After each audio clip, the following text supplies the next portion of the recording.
I'm Dorothy Green. Coming up next on King Stories, you will hear rarely documented accounts about the life of Dr. Martin Luther King Jr. Learn about his precocious teenage years, the hardships of being on the road more than 25 days out of the month, his last conversation just prior to being fatally struck down by a sniper's bullet, and the congressional investigation into his murder. Over the next hour, Julian Bond and other close friends and associates will share unforgettable stories about the private and public sides of Dr. Martin Luther King Jr.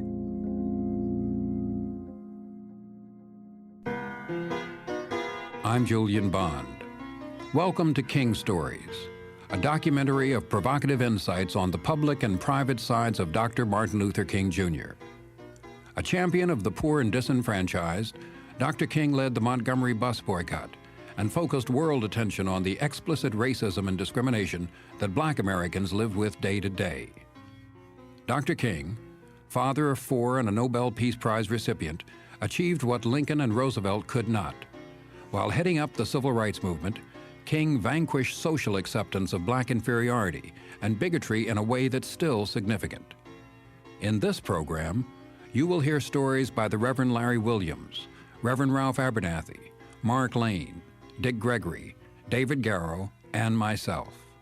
All of our lives share a common thread with Martin Luther King Jr. Our stories begin with King's teenage years. From the eyes of a close friend who also shared a calling to the ministry, we learn about a rarely documented part of King's life. Reverend Larry Williams, pastor of Zion Hill Baptist Church in Atlanta, Georgia. His name was Martin, having been changed officially from Michael. His daddy changed their name. They were Michael Luther King. And his daddy officially changed their name to Martin Luther King, the great Reformationist, Martin Luther. Yeah, that's what Reverend King. ML was always called by all the people who knew him, all the church people, just ML. That's all they ever called him. Martin was a name that started, which was his official name, that started developing during the time of the Civil Rights Movement. I met ML around 1943. He must have been about 15, and I was about 19 or so when we first met. And you would imagine that a 19-year-old would not associate with a 15-year-old. But I was pretty popular around the church, that is Ebenezer Church, with the younger people. ML just kind of drew himself to me, and we developed a very intimate and very close relationship. And I noticed, looking back, even then, I noticed that he seemed to have been more mature for his years than most other 15-year-olds. He was driving a car at that time. He could drive, I think, around 15, and his daddy, Reverend King Sr., would let him drive. He was very interested in girls, and I was very popular. The guys called us Robinsons and Stevens. I think about it now. Robinson and Stevens is a company here in Atlanta, the wrecking crew. They pick up the wrecks. I was Robinson, ML was Stevens. That meant with reference to girls, here come Robinson and Stevens. That's what they named us. We would go around to other churches in Atlanta. We would kind of slip out sometime, slip out of Ebenezer, and his father wouldn't know it. And that went on for all the years of his college life. And ML would write me letters. We would write letters to each other, just like, I don't know, like you might be writing to your sweetheart. We'd write every week, and he would address the letter maybe to me, Dr. Larry, which I wasn't even graduated from college, Dr. Larry H. Williams, and put it on the end, BD, PhD, LLD, through the mail. And I would address the letter to him up at Crozier using the same kind of a name, Dr. Martin Luther King Jr., DD, BD, LLD, in the mail. He would tell me about different things that he was doing. I remember when he first met Coretta Scott, he wrote me and told me about this fine chick he had met up in Boston, how she could sing. By Reverend King being the pastor of the church, ML was permitted to do some things that were not traditional. in the life of the church. I remember that very distinctly. When you start preaching, you never preach in the main sanctuary. You have to preach in the basement, the first unit. So ML had the basement all with people down there and all set up for ML to preach his trial sermon. I remember seeing Miss King. I just look at her, and I don't know, just the look of how proud she was, and of course her daddy too. I can look at Reverend King, and he was kind of outspoken. You could always tell where he was, but he was so proud. But anyway, when ML, just before he got ready to preach, I remember that Reverend King, he got up and said, wait. It says too crowded down here. And said, we got to go upstairs. That meant he couldn't preach it in the basement, had to go upstairs. So the deacon chairman, the deacon boy was named Deacon Edwards. I can remember him saying, well, Brother Pastor, said, it's traditional for the preacher to make his trial sermon in the basement. He said, yeah, but it's too crowded. I can remember he telling the congregation there about to leave the basement going up. And I saw M.L. with his mother. I can remember seeing him walking up the steps with his hand on his mother's shoulder. And looked like he was mildly embarrassed. I mean, embarrassed because he was given a privilege here that others before him had been denied. By 47, his daddy had started turning the church over to him. All this summer, he would just tell us, see, Reverend King, he ran the church. He could say what he wanted to. Said, ML was going to be here all the summer. See, he would be just like the pastor. So I think that being given this opportunity early helped to make him develop and act more adult-like. He was seemingly a little advanced for his years in terms of development, the things that he talked about, his attitude. He wanted to be an adult. Reverend King would literally let him run the church. That meant that he was running the church as pastor, whatever he wanted to do. He was just 19 or so. No, he wasn't 19. Because he finished Morehouse, I believe, in 48. So he wasn't 19, by 17.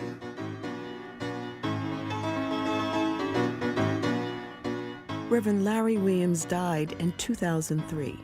His brother-like friendship flourished throughout King's college years and into his early manhood. A few years later, Dr. King started his ministry in Montgomery, where he met Reverend Ralph Abernathy and developed a lifelong friendship. Known as the Civil Rights Twins, King and Abernathy crusaded for freedom across America for over a decade. Appointed SCLC director by Dr. King, Reverend Abernathy is pastor of West Hunter Street Baptist Church in Atlanta, Georgia. I met Dr. King first in 1954, and fortunately, he had to bring my guest preacher. Martin Luther King was kind enough to drop Dr. Johns off at my home, and so consequently, I invited him to join us in a meal. We were just in our 20s, early 20s, at that particular time. Early the next morning, the only form of integration that had taken place in Montgomery, a black preacher was allowed 15 minutes to speak on a radio station, preach a sermon on the radio station. It was housed in the Jefferson Davis Hotel. I was the preacher for that particular month. Dr. King called me and thanked me for the sermon, and we agreed to get together at the close of the services, and we were together all the way from Montgomery to Memphis.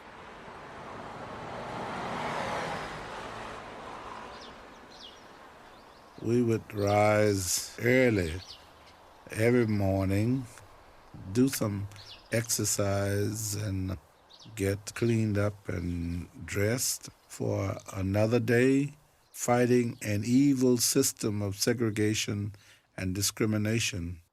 We would start marching, demonstrating, and protesting, and we would pause about 12 o'clock to have lunch.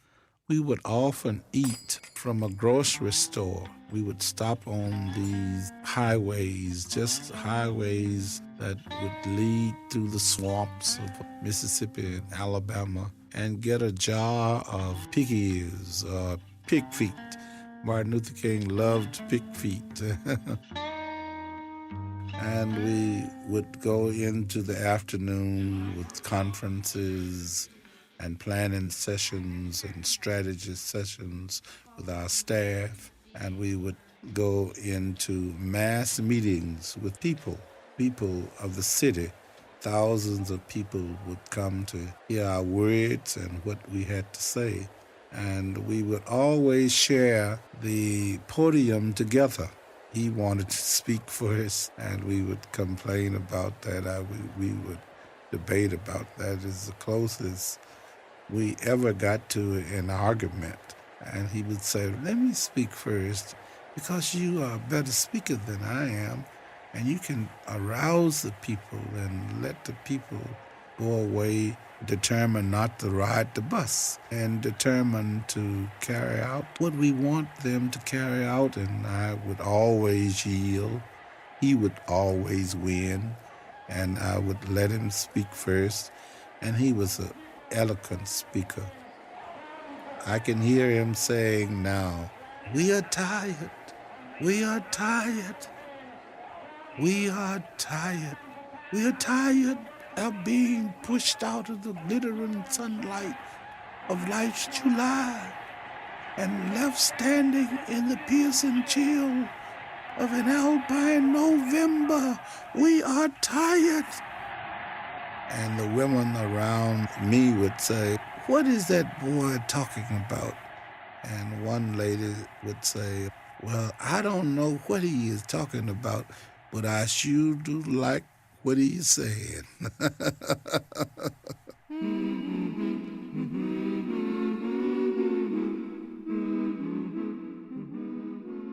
He had a deep sense of humor.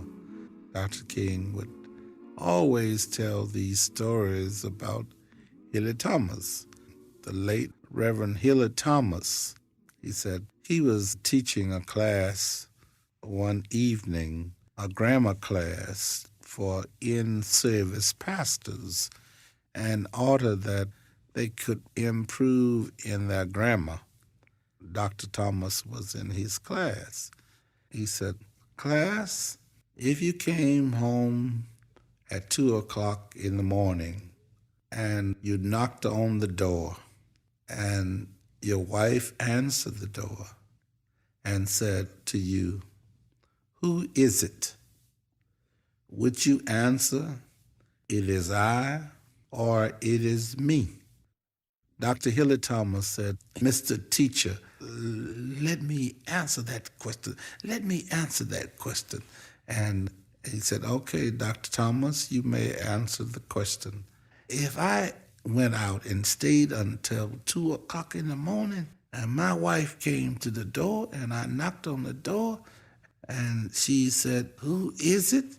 And I would say, 'It's me, baby.'"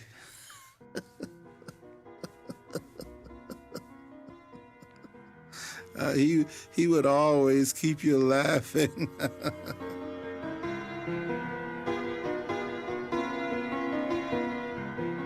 And he was just the strongest, physically strongest man I have ever came in contact with.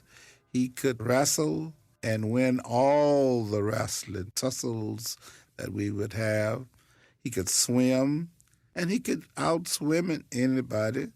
At the very, very same time, he could outthink anybody. It was at Whitman County, Mississippi, when the Poor People's Campaign was conceived. They served some little children, 4 and 5 years old children, a meal at a Head Start program, and they only had a cracker to give each of those children, and Dr. King literally cried, and I cried with him. And we decided that we were going to organize the Poor People's Campaign. He talked about bringing poor whites, poor blacks, and poor browns and poor yellows together in this nation, all forming one coalition, which would be the most powerful thing in this country. The power structure could not tolerate that any longer. Mr. Hoover never liked him. He called him the most notorious liar in the world. And so the FBI was against us. They bugged our homes. They tapped our phones.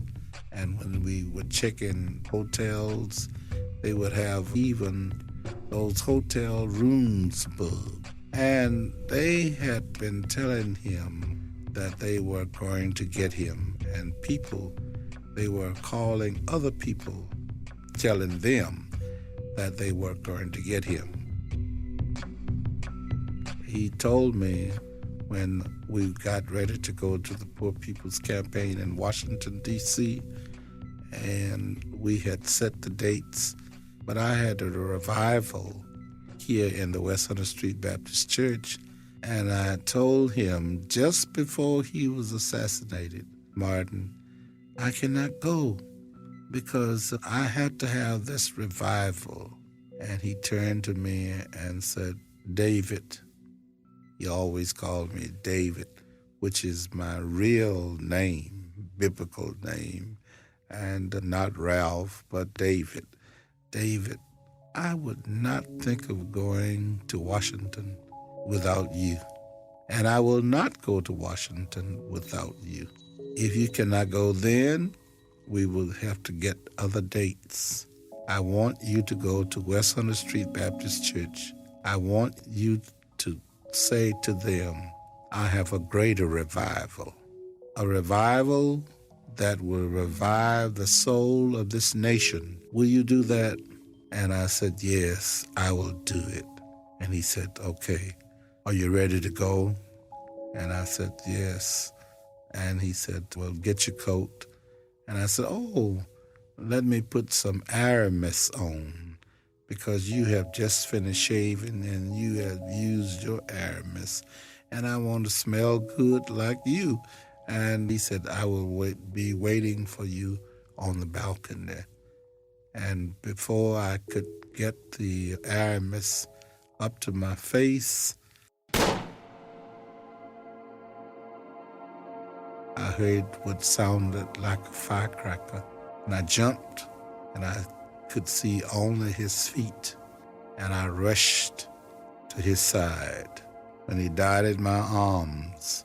On the balcony of the Lorraine Motel, April the 4th, 1968. He was just a wonderful person that had the ability to face life and face death unafraid. And he made me so brave and courageous. Yes, they killed the dreamer, but they will never kill the dream.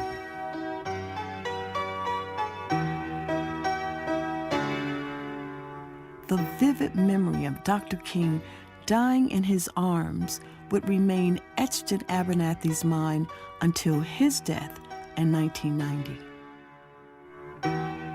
You're listening to King Stories. I'm Dorothy Green. Coming up, the investigation into the murder of Martin Luther King Jr. when King Stories returns right after the break. Stay tuned.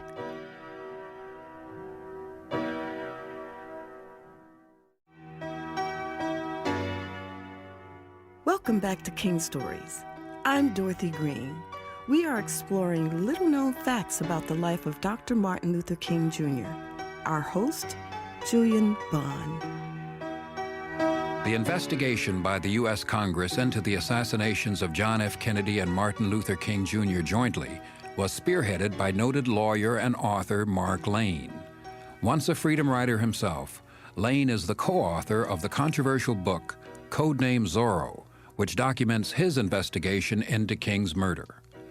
The New York Post and the New York Times, I was living in New York at the time, started to report about some activity in the South and the emergence of a new young black leader named Dr. Martin Luther King Jr. I think this was the first time anybody in the New York City area had heard of Dr. King and the committee of ministers around him, the committee which he had been chosen to lead. At that time, Bayard Rustin, who was working with A. Philip Randolph, invited Dr. King to New York City, and he had a little meeting for him, very, very small meeting, in a hall which wasn't so small. And I heard about it and decided to go to this meeting. And we heard Dr. King speak. In addition to being so moved by what he said, I was outraged at the organization of the meeting, which brought together perhaps 30 people to hear Dr. King. And when it was over, Reverend Eugene St. Clair Callender, who was a minister of the Mid-Harlem Community Parish at that time and my closest friend, Gene Callender and I sat down and said, why don't we invite him back and have a real rally so the people of New York can really hear him? So Eugene Callender and I organized the first rally at which Dr. King spoke in New York City. It was 125th Street and 7th Avenue, just outside of the Teresa Hotel. And Sugar Ray Robinson had a bar down the block, and he assisted us in making electricity available. That was the site of the rally. Tens of thousands of people came to hear Dr. King speak. I remember how he closed. He said, well, now I must close. Now I must leave you. And it was almost unanimous in the crowd. Everybody said, no, no, no. People just didn't want it to end. It was sort of like a Beethoven symphony. You think it's going to end, and then there's a little bit more, and everybody's so grateful for that little bit more. And the little bit more here was, my country 'tis of thee, sweet land of liberty, of thee I sing, from every mountainside. And then he traced the mountains around the country, the Appalachians, the mighty Rockies. He traced them all around the country, and finally to Old Stone Hill in Mississippi and the red clay hills of Alabama. From every mountainside, let freedom ring. And everybody went crazy. Those are the high points, I guess, of my memories of Dr. King. The low point, which is equally dramatic in my mind, was hearing about the speech given on the floor of the United States Senate, not understanding the context then. Now I do, because I've investigated the efforts by the FBI to destroy Dr. King. The speech was given on the floor of the United States Senate on March 29th, 1968, less than a week before the assassination. Dr. King had, of course, embarked upon a whole new program in the last months. It began, Ralph Abernathy told me, when they were traveling down to the islands and Dr. King was going to write a book. And he carried with him 2 large suitcases. One had all of his clothing, the other one had all of his books and papers. And they sat down at the airport restaurant while waiting for the plane, and they ordered food. And Dr. King went over to the newsstand. No matter how many books and newspapers and magazines he had, he would go to the newsstand and buy more, always reading. And he went over to the newsstand, and he came back with a copy of Ramparts magazine. People may recall that picture of a Vietnamese child crying. Napalm bombs have dropped, and there she is. She's naked, a little girl, crying. And Dr. King looked at it and went through the magazine, and then the steak arrived, and Ralph started eating the steak, and Dr. King just pushed the plate away. And Ralph said, doesn't it taste good? And he said, Ralph, nothing will ever taste good to me ever again until we speak out against this war in Vietnam. He said, I know the advisors have been saying we're going to lose our support. We have to stay in the area of civil rights. Dr. King made an analysis. The disproportionate number of blacks in the military, and above all, the disproportionate number of blacks in the U.S. military who were dying in Vietnam. And this was a transition to reach those who were concerned about civil rights. I believe that when Dr. King rallied that support of young white kids, of older principled people who were against the war in Vietnam, of the entire peace movement and the entire civil rights movement, when he built that coalition, which he did not call the Rainbow Coalition, but that's when it was born, when he built that coalition, he signed his death warrant. And one of the ways he was going to focus on all of these issues was the Poor People's Campaign, the March to Washington. And he said, we have to address the economic injustice in America, which is at the root of all of the problems. Some people have millions, other people are homeless. Dr. King, as we look back, was the first person really to focus on the question of homelessness, long before it became on the agenda for America. It was on the agenda for him. And so he said, we're moving to Washington, D.C. Poor people from all over this country, homeless, minorities, all poor people will be invited, and we will reside. It will not be a demonstration or rally. We will move in here. We'll pitch our tents. We'll build little communities, and we will stay here until we revamp the economic system of America and justice flows like the mighty rivers. That upset a lot of people. And then in the middle of this poor people's campaign, this tremendous crusade to come to Washington, D.C., Dr. King was asked to go down yet again to Memphis, Tennessee, and support the sanitation workers, 98% of whom were black, who were demonstrating in Memphis. And when he was asked to go there, Andy Young told me that he advised Dr. King not to go. He said, we're in the middle of this massive campaign. It's going to take all our organization. This is a distraction. Don't go. And Dr. King said, do you know what their slogan is, Andy? They're not asking for more money. They have to urinate and defecate in the cabs of their trucks because they're not allowed into places where white people go. He said, you know what their slogan is? They're not asking for better hours. They're not asking for higher wages. That's not the heart of it. They say, I am a man. This is a cry for human dignity. Now, Andy, we have to go. And he went down there. Andy and others made reservations at the Holiday Inn Rivermont, which is the closest thing, it was the closest thing to a big hotel just outside of Memphis. One of the things about Holiday Inn Rivermont, which was not a matter of concern for Dr. King, was the security was really good, in that it was a giant building far away from other buildings. Once he got into that building, he went in the elevator up to your room, and there was no way anyone could get to you easily. The FBI knew that. J. Edgar Hoover began a campaign to drive Dr. King out of the Holiday Inn Rivermont and to drive him not only out of there, but into the Lorraine Motel, which was built somewhat like a shooting gallery. That is to say, it was in a depressed area physically. Across the street, there were a lot of old rooming houses with windows looking right out. There was no central entrance into the Lorraine Motel rooms. It was just like the kind of motel they have all around this country, an upstairs and a downstairs, 2 floors, and you could be shot from 100 different locations right across the street. And that was the plan of the FBI. And so the FBI began a massive campaign in Memphis saying, material which they gave to their pets in the news media, radio and TV, newspapers, magazines. Dr. King says he's a great leader for integration in America.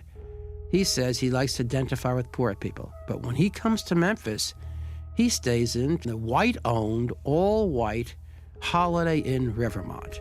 Why doesn't he go to the Lorraine Motel? Lorraine Motel is owned by black people. Why does Dr. King turn his back on poor black people trying to make a living? Over and over and over. People down there, including Andy Young, and the advance party got a little nervous and raised the question with Dr. King. And Dr. King said, well, we always integrate hotels wherever we go. This is a kind of a problem for black-owned places, but this is what we're doing. We're integrating hotels where blacks have not gone before. That's what we go. That's what the Freedom Ride is about. That's what all these movements are about, to break down these barriers. But I leave it to you, he said. And then the committee down there kept on hearing this stuff. And then on the floor of the United States Senate, a speech was made. I'm going to read just a few words from the speech. Talking about Dr. King, this person said, if this self-seeking rabble-rouser is allowed to go through with his plans here in Washington, Washington may well be treated the same kind of violence, destruction, looting, and bloodshed. And then he goes on to speak. King intends to create a black hole of despair with people packed together. This is the Poor People's Campaign. Packed together with pigs and chickens in a shanty town, lacking sanitation. Surely he must know that to change hearts, it is not necessary to turn stomachs. It can be assumed, however, that the Messiah himself will not share the squalor he plans, and that instead he will be conducting a lay-in at a posh Washington hotel to dramatize some imaginary discrimination there. In other words, discrimination in Washington is imaginary, especially at the hotels. But get the phrase, a lay-in. This was part of J. Edgar Hoover's sexpionage program against Dr. King, and again, a posh hotel. This speech, delivered on the floor of the Senate, was written at the direction of J. Edgar Hoover by technicians in the FBI, given to a member of the Senate who utilized the floor of the United States Senate to help drive Dr. King out of the Holiday Inn Rivermont into the Lorraine Motel. The speech was delivered in the United States Senate on Friday, March 29, 1968, by Robert C. Byrd, leader of the United States Democratic Party in the United States Senate. And that speech had its effect.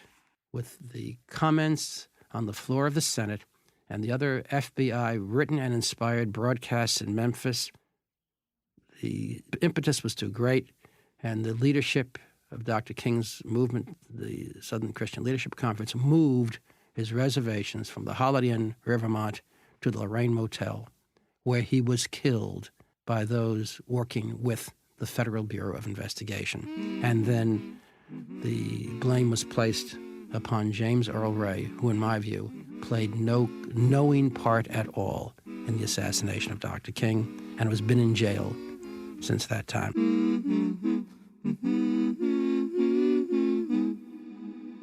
In 1998, James Earl Ray died while serving a 99-year sentence for the murder of Dr. King. After his death, Dr. King's widow, Coretta Scott King, issued a statement. Quote, "This is a tragedy, not only for Mr. Ray and his family, but also for the entire nation.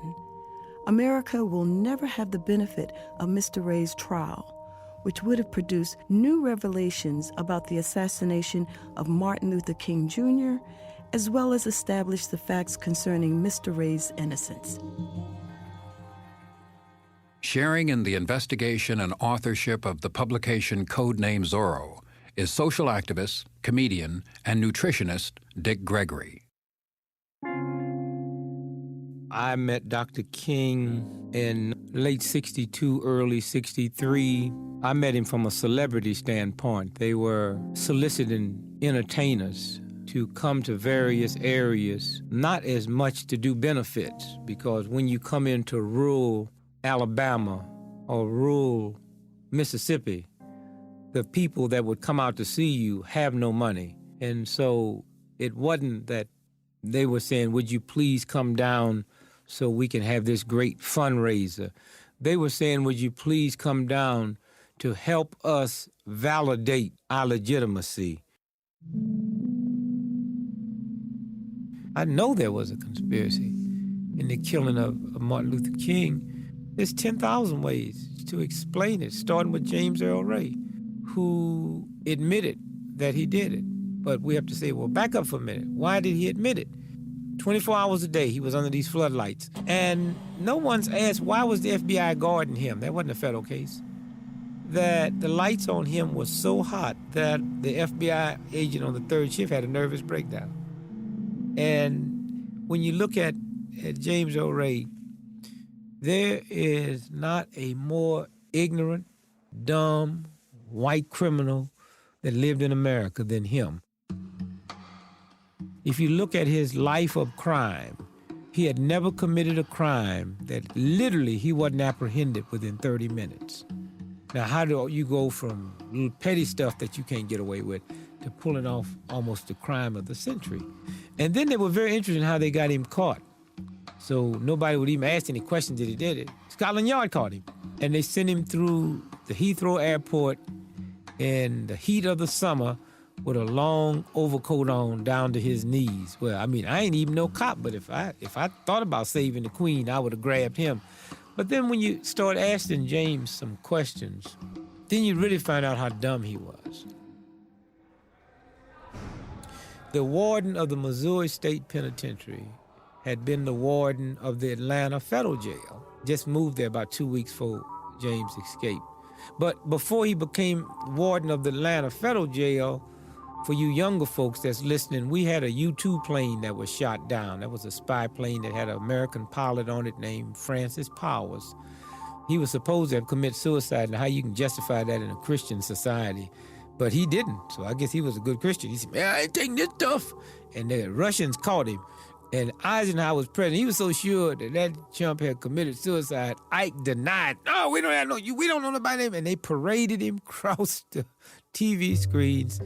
Well, one day we made a deal to bring him back home. We swapped with a Russian spy we had caught named Abel for Francis Power. And the guy who made the swap on the bridge for us was the guy who ended up being the Atlanta warden of the federal jail, and also the warden of the jail where James Earl Ray escaped. So it's obvious that he's more than just a warden. Now, you talk to James, you say, well, James, how did you escape the Missouri State Penitentiary in Jefferson City, famous for Sonny Liston, famous for no one before James Earl Ray or since have ever escaped from the Missouri State Penitentiary? James, how did you do it?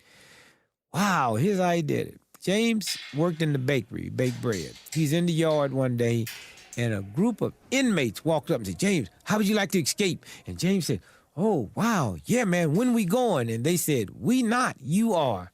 And he was so dumb, he went. I mean, can you imagine you being in jail, and there's going to be a jailbreak, and some people come and tell you, you didn't even have it on your mind, we're going to break out of jail, say, when? Say, oh, we not, you are. Oh, you mean you love me so much, you're going to fix it so I can escape?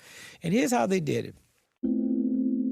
They baked bread not just for the Missouri State Penitentiary, but other state agencies in the area. They put it on a truck. They loaded it in bread boxes, and the guards loaded it onto a truck. They locked the door of the truck, and the truck pulled out to deliver the bread. The day James Earl Ray escaped, they put him in the bread box and put a row of bread over him, and nobody to this day have ever asked one simple question. How did the guards pick up a bread box with a human being in it, a grown man, and didn't know the difference in the weight? James got in the truck took off. James got out the box, brushed the crumbs off of him, but the truck was moving too fast for him to jump off, and he noticed something else. They forgot to lock the door. And just when he started getting worried about how would he get off that truck, the truck pulled into a creeping halt, drove off the highway into a wooded area, and James jumped off the truck. You see, when they get ready to stalk you, to pin a murder on you, you don't know. You just honest and innocent, and you just doing little things that you think is right. I mean, people say, you need to be here at such and such place. Oh, show up at Memphis. If James Earl Ray shot Martin Luther King, my mother shot Martin Luther King. But they made one mistake when they killed Martin. They killed the baby, and they'll pay. And if this nation don't get to the bottom of it, this nation will pay. And if you don't believe it, just go back through history and see what have always happened when you mess with the head of the anointed.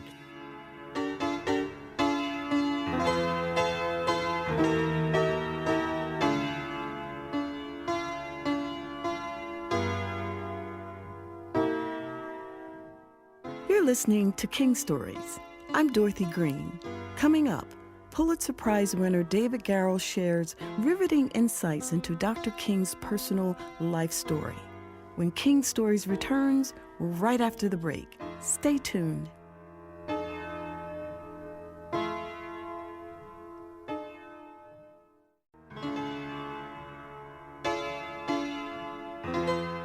Welcome back to King Stories. I'm Dorothy Green. Today we are looking at the public and private sides of Dr. Martin Luther King Jr. Our host, Julian Bond. David Garrow is an undisputed scholar on civil rights activism. His book, Bearing the Cross, is a comprehensive account of Dr. King and the civil rights movement that earned him a Pulitzer Prize. Initially, I first began writing about Dr. King and the civil rights movement largely as an academic enterprise. My first book on Selma and the Voting Rights Act of 1965 was very much a political science piece of analysis. My actual emotional identification and attachment to Dr. King really developed during my early work on Bearing the Cross, when I had the opportunity first to read all of the dozens of exceptionally powerful unpublished sermons from the latter part of King's life that are available in Atlanta but nowhere else. And then also when I started having the opportunity to travel around and talk with dozens and then dozens more of the people that had actually worked with King. And I think far and away the two most emotionally powerful and strengthening experiences that I've had during my work on Dr. King and the movement was that exposure to the people and that exposure to the sermons and to the incredibly strong spiritual strength and religious faith of King's that comes through in those sermons more so than it comes through anywhere else. Dr. King was someone who didn't enjoy dealing with competition or conflict at all. King was someone who had no egotistical desire at all to be a famous person or to be a leader. King, as I think virtually everyone who was close to him emphasizes, was a very basically humble and self-effacing person, someone who always wanted to share credit and glory with others and never wanted to draw the spotlight or draw praise to himself. And so when other civil rights leaders, particularly the NAACP leadership, would criticize King behind his back or would object even to his face to some things he was doing or advocating, King was not someone who would get into petty shouting matches or arguments. He would generally just turn his head, turn the other cheek, if you will, and avoid it. And some of King's advisors, Bayard Rustin in particular, people who were much more sort of combative, much more emotionally used to the level of political infighting, would get very unhappy with King, that he wasn't interested in contesting those sorts of things. But King had, I think, a very deep, very firm psychological belief that anger and hate and negative feelings are internally destructive, that the foremost victim of hate and anger is not the target of your hate or anger, but is you yourself. It's spiritually destructive to oneself as a human being to get caught up in negative emotions. I think the other thing that's very important to appreciate about King in that interpersonal way is that King was someone who found it almost impossible to speak harshly, to discipline someone. Even members of his staff who'd gotten something wrong or made fairly serious errors. King was able to bring himself to fire really only one or two people over the course of 10 years, and he was very fundamentally gentle and forgiving of people, that he would always look for the best, even when some of his more immediate aides would say to him, oh, we ought to get rid of that person. King would always look for the best in people. King was someone who realized almost from the beginning of his public involvement in Montgomery in 1955, 1956, that he would be killed at one point, sooner or later, as a result of that leadership role into which he had been cast. And he had that attitude, had that realization for perfectly accurate, perfectly rational reasons, because even in that very early stage in Montgomery, he was getting dozens upon dozens of death threats. A bomb was thrown at his house no more than 8 or 9 weeks into the Montgomery boycott. And so King very early on accepted the likelihood of death in a very basic way, and he made his spiritual peace with that realization in the second month of the Montgomery boycott, when in religious faith terms, he had the experience of realizing that that was part of his mission and part of his calling, that giving of himself to the movement, to the Black freedom struggle, was not simply going to be a matter of 18 or 19 hours a day, but that what he was being asked to give to the movement was his life, period, literally. That understanding of his calling, of his fate, undergirds King's very calm courage throughout the ensuing 12 or 13 years.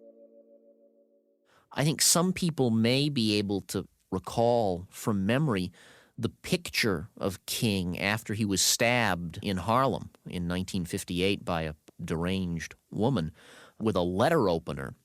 And King sitting there very calmly, very contentedly, not a pained or worried expression on his face at all, with this knife sticking out of his chest. And the people who were with him at that time were all really sort of stunned that in the immediate aftermath of this stabbing, that King, the victim, was the calmest person in the place.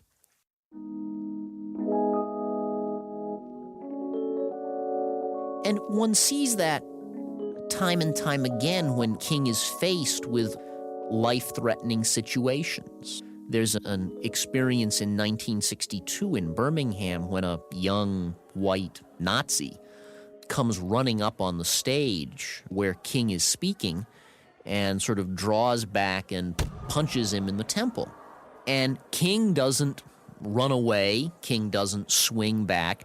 King just stands there. And it's other people who then restrain the fellow, but King goes forward. King refuses to press charges. The city police, even in Birmingham, press charges on their own to get rid of the guy. But King's calmness under fire, under assault, is repeatedly remarkable. Even in the later years, in 1965 and then even in Memphis in 1968, King is very calmly accepting of the fact that sooner or later he believes he will be killed without question. It's his first reaction when he learns of John Kennedy's death in 1963. That's what's going to happen to me, too.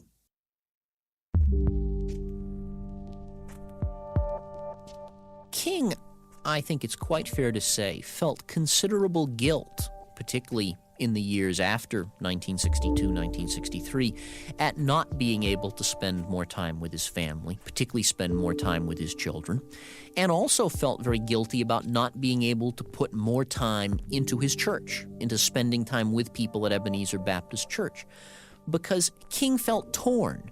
He, in a very deep way, felt that the church and his family ought to be the center of his life, and emotionally he wanted that. But at the same time, the demands and the requests of the movement were so huge and so almost all-encompassing that he found himself in the position of being on the road, of being involved in the movement 27, 28 days out of any given month. And he eventually came to the, I think, rather reluctant and painful conclusion that the movement was a higher calling, that the movement was more important, and that even if it meant at times hurting his family, spending less time with them, that part of his calling and part of his obligation, and a painful part of it, was that the movement had to come first, and that part of what was uniquely asked of him by his faith and by his calling was to put his own personal preferences aside and to give of himself to a degree greater than he actually wanted to give. And I think that people need to appreciate that level of sacrifice that was asked of King and how draining and painful it is for someone to be asked, to be called to that extent, and that it exacted a price not only on King, but that it exacted a price on those around him as well. When the Atlanta lunch counter demonstrations came to a successful conclusion in the summer of 1961, the adults called a meeting to explain the agreement that had been made to the public, an agreement that we students disagreed with. It said that lunch counters wouldn't integrate until after the schools integrated, and then only if there was no violence attendant to the integration of Atlanta's public schools. Well, it was a packed house. There were people angry that the one thing was dependent on the other, people who hadn't shopped downtown for almost a year and a half. But then Martin Luther King Jr. got up and preached on leadership. He said you have to trust your leadership, no matter what it does. And he lifted the audience up and he let them down. He lifted them up, he let them down, he lifted them up. Then he let them down again, and they, not knowing they'd been let down for the last time, applauded, and the meeting was over, walked out of the church. It was the most remarkable example of crowd control and of soothing people's ruffled spirits, and one of the best speeches I'd ever heard Martin Luther King Jr. give. Thank you for joining us for King Stories. I'm Julian Bond.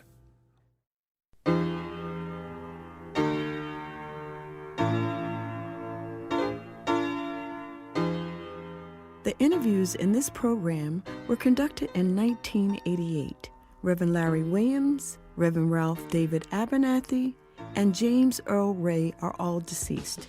Our host, Julian Bond, died in 2015. King Stories is supported by a grant from the District of Columbia Commission on the Arts and Humanities and Key Love Botanica. I'm Dorothy Green, executive producer. Editor, Eleanor Hart. Post-production editor, Christopher Downing. Musician, Wason Jones. Associate producer and sound design, Pat Mesiti-Miller. For more information, you can visit us at kingstories.org.